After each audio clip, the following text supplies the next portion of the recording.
تعالوا النهاردة خليكي تعملي من أسهل الكيكات اللي انت ممكن تعمليها. بجد تحفة جدا، وهنعمل صوص خطير جدا. تابعوا معايا الفيديو، هيعجبكم قوي قوي. عاملين ايه؟ يا رب يكون كلكم بخير. اول حاجة بقى ما ننساش كده نصلي على النبي، وتاني حاجة تترحموا على جدتي بالرحمة، ربنا يرحمها يا رب ويرحم أمواتنا مسلمين أجمعين يا رب العالمين. تعالوا النهاردة بقى نعمل كده حاجة حلوة أو كيكة بطريقة مميزة وجديدة ولذيذة، أو إن شاء الله هتعجبكم. تعالوا نشوف المكونات مع بعض. اول حاجه كده، انا كان عندي الطبق اللي ورا ده حاطه فيه 3 كوبايات من الدقيق ونخلاهم مع ربع معلقه من الملح او رشه من الملح ومعلقه كبيره من الكريم شانتيه. بس انا بصراحه بحسب التليفون بيصور ما طلعش ان هو بيصور. فالمهم 3 كوبايات من الدقيق مع معلقه كبيره من الكريم شانتيه مع كيس بيكنج باودر مع اللهم صل على النبي رشه من الملح. حلو كده. طبعا احنا كيكه عارفين بتتعمل ازاي، بس ايه الخطوات الجديدة اللي هي ايه؟ معلقة الكريم شانتيه دي حاجة مختلفة هتحطيها في الدقيق بتاعك، وهنشوف دلوقتي هنعمل ايه برضو تاني. معايا هنا الخلاط بقى 3 بيضات مع 3 أظرف من الفانيليا مع كوباية وربع من السكر، وهسيبهم يتضربوا في الخلاط لغاية لما السكر كله يدوب ويعمل كده معايا فوم كده أبيض. فاهميني؟ كل ده بيدي هشاشة للكيكة بتاعتك، وبيديها طعم مختلف، بيكون جميل جدا. حلو كده انك تضربي السكر مع البيض والفانيليا، بيديكي كده هشاشة للكيكة، مش بتكون كاتمة كده او مكتومة او الكلام ده كله، لا بيديها طعم حلو. وبالتالي ان السكر بتاعك كله بيدوب، فلما تيجي تاكلي الكيكة ببقك ما يكونش فيه طعم اللي هو السكر الحبيبات والكلام ده كله. فهنا انا كنت متأكدة، بصوا زي ما انتم شايفين خلاص ان عمل فوم الابيض بتاعي كله زي الفل. هحط بقى كوباية ونص من الحليب مع كوباية من الزيت، كوباية ونص من الحليب مع كوباية من الزيت. حلو كده. حلو. هجيب الصينية بتاعتي اللي هي المربعة الكبيرة، انا هعمل الصينية الكبيرة، هدهنها كده من الزيت وبعدين هبدرها بدقيق. حلو.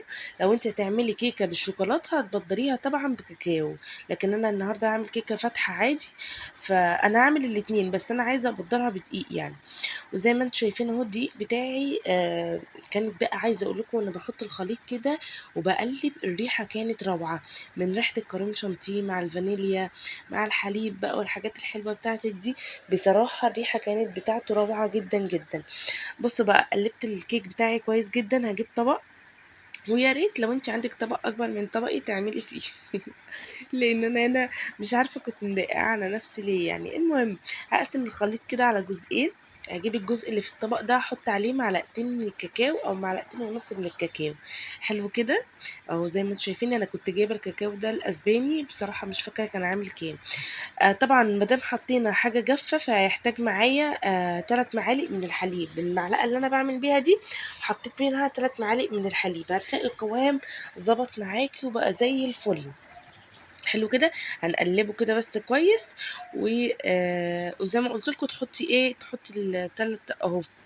انا حطيت على فكره الحليب دي كان اخر حاجه منه في الخلاط، لان الخلاط طبعا فيه باقي من الخليط اللي احنا عملناه، فحطيت شويه الحليب في الخلاط وبقيت اخد كده شويه بشويه لغايه لما القوام بقى معايا زي الفل زي ما انتم شايفين كده. نقول بقى بسم الله. وهتجيبي الصينيه اللي احنا مبدرينها، هتحطي من الخليط الابيض، وبعدين تحطي من الخليط اللي هو بالكاكاو اللي احنا عاملينه. هتفضلي تعملي كده الخطوات دي. بصوا بقى يا جماعه، في ناس بتستصعب الكيكه التايجر. حلو كده. احنا النهارده هنعملها كيكه تايجر، بس هنعملها بعد كده هنعمل ليها صوص مختلف خالص. انت عايزه تعملي اعملي، مش عايزه براحتك. بس النهارده احنا هنعمل هنا كده كيكه تايجر. في كيكه بتتعمل بعد ما تقطعيها بتحس ان هي كانت معموله مكعبات كده، اللي هو ايه، مكعب ابيض ومكعب بني والكلام ده. ده كله انت بتقدري تعمليه لما تعملي الخليط، تقسميه كده زي ما انا عملت، تعملي منه خليط بالشوكولاته وخليط بالفانيليا زي ما انا عامله، وبعدين بتبداي في الصينيه تحطي شويه جنب شويه شويه جنب شويه، فبالتالي بيبقى معاكي مكعبات او بالشكل اللي انت عايزاه. فانا بصراحه بحب الشكل ده وبيكون سهل معايا وجميل ولذيذ كده. وطبعا ما ننساش حاجه ان احنا مولعين الفرن قبل ما نعمل اي حاجه، انا مولعه من الفرن من قبل ما اعمل اي حاجه.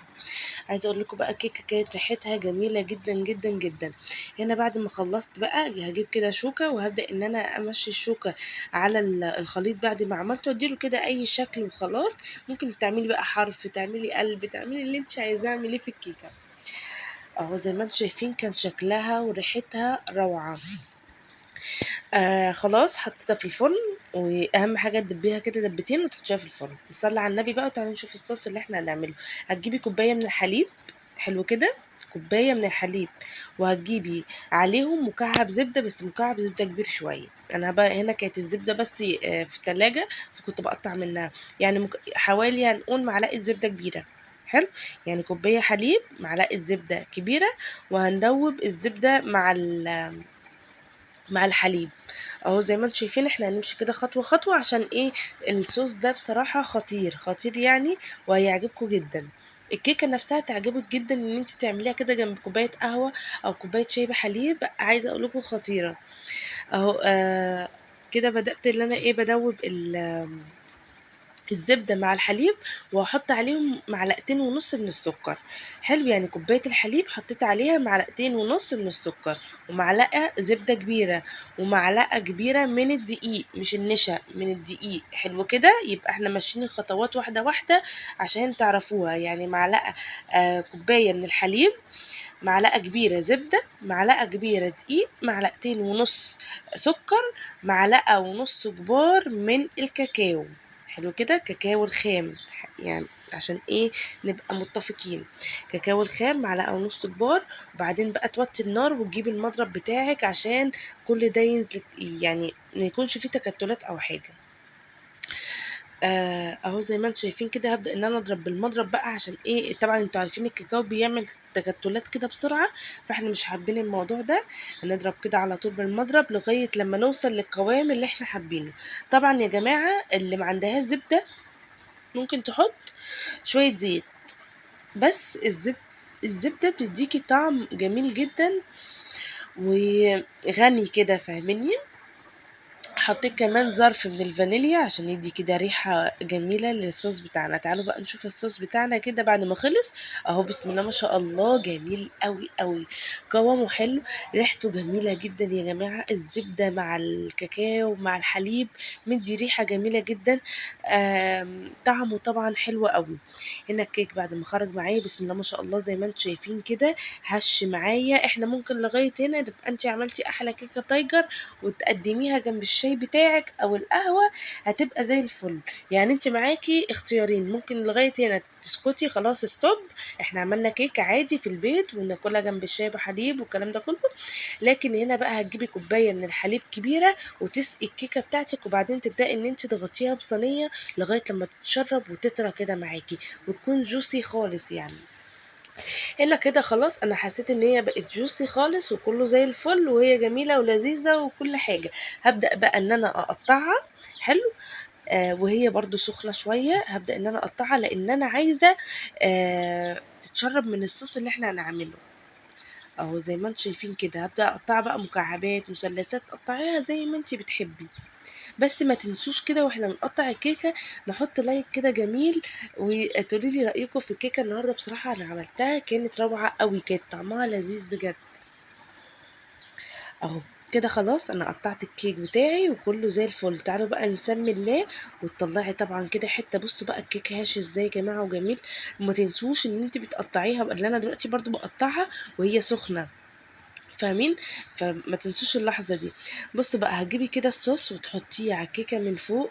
عايزه اقول لكم يا جماعه يعني خطير خطير بمعنى الكلمة، أقسم بالله طعمه جميلة جدا جدا، وجربوها تعجبكم قوي.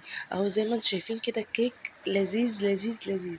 هتجيبي بقى اي نوع مكسرات عايزة تزيني بيه. انا هنا عندي لوز، هبدأ اعمل كده احط لوز وبندق. طبعا عايزه تحطي زبيب حطي، عايزه تحطي جوز هند حطي، اللي انت بتحبيه كله حطيه. انا عايزه بس اوريكم الكيكه، شفتوا اللي هي بصوا الجوسي خالص كده، واللي هي بتتلز كده جميلة قوي. زي ما انتم شايفين بقى طرية، يعني طراوة مش معقولة.